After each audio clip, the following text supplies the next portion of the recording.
Shalom, selamat pagi Ibu Bapak Saudara yang dikasihi oleh Tuhan Yesus Kristus. Kita kembali berjumpa dalam persekutuan ibadah harian keluarga kita. Hari ini Kamis 24 Agustus 2023. Mari kita berdoa. Damai sejahtera dari Allah Bapa dan dari anaknya Tuhan Yesus Kristus memelihara hati dan pikiranmu. Amin. Firman Tuhan nas renungan hari ini tertulis dalam kitab Efesus pasal 4 ayat 26. Apabila kamu menjadi marah, janganlah kamu berbuat dosa, janganlah matahari terbenam sebelum padam amarahmu. Ia terima samu unang mamar dosa, unang masanga mate mataniari, somitto rimasmuna. Demikian firman Tuhan. Ibu Bapak Saudara yang dikasihi oleh Tuhan Yesus Kristus. Marah itu wajar, normal, dan manusiawi. Tetapi kemarahan yang membuat kita berdosa tidak boleh. Itulah seruan firman Tuhan hari ini. Kemarahan adalah reaksi terhadap perilaku yang menyakitkan atau yang tidak sesuai dengan harapannya. Misalnya dikecewakan, tidak mendapatkan apa yang kita inginkan, diperlakukan dengan tidak baik, tidak pantas, ada rasa tidak puas, disakiti, dan sebagainya. Setiap orang tidak dapat menghindari kemarahan.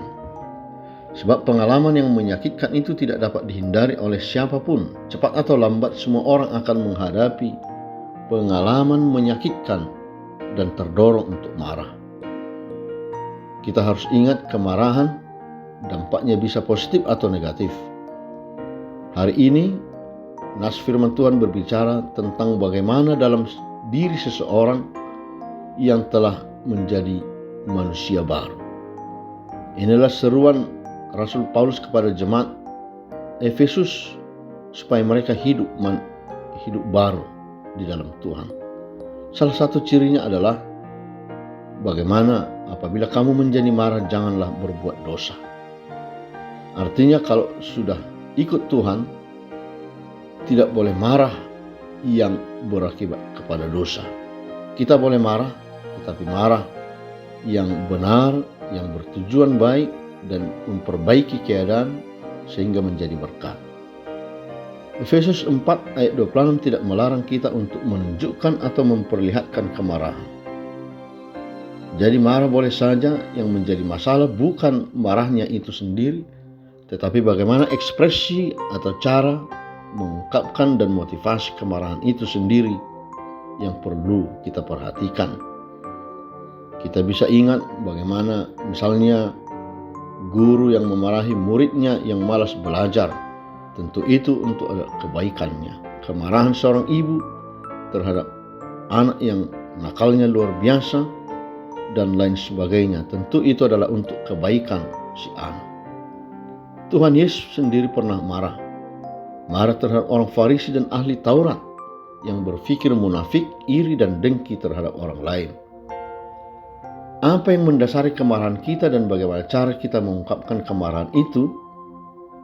Mari kita renungkan.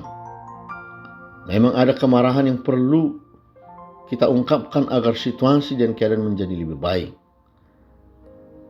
yaitu kemarahan karena kasih dan bertujuan untuk mendidik. Dan perlu kita ingat kemarahan yang tidak terkendali harus dihindari, bahkan dibuang jauh-jauh. Seseorang bahkan akan menanggung banyak kerugian apabila ia tidak dapat mengendalikan amarahnya.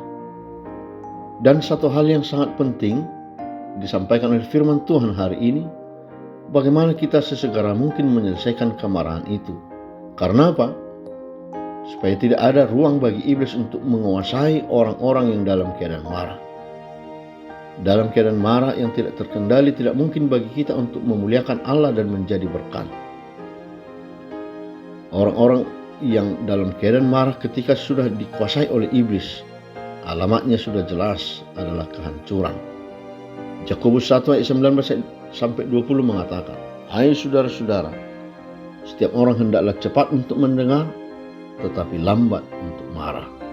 Sebab amarah manusia tidak mengerjakan kebenaran di hadapan Allah. Inilah panggilan hidup baru yang perlu selalu kita renungkan dan evaluasi dalam diri kita masing-masing. Perlu diingat, ialah jangan kita terus-menerus memendam kemarahan itu. Dan biarlah kita tetap dapat menguasai diri pada saat kita marah, supaya persoalan tidak ditambah dengan persoalan yang baru, sehingga kita tidak jatuh ke dalam dosa. Kiranya Tuhan senantiasa menyertai kita di saat marah dan dapat menjadi berkat. Tuhan Yesus menolong kita. Amin.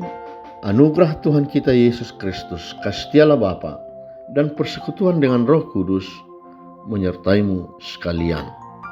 Amin.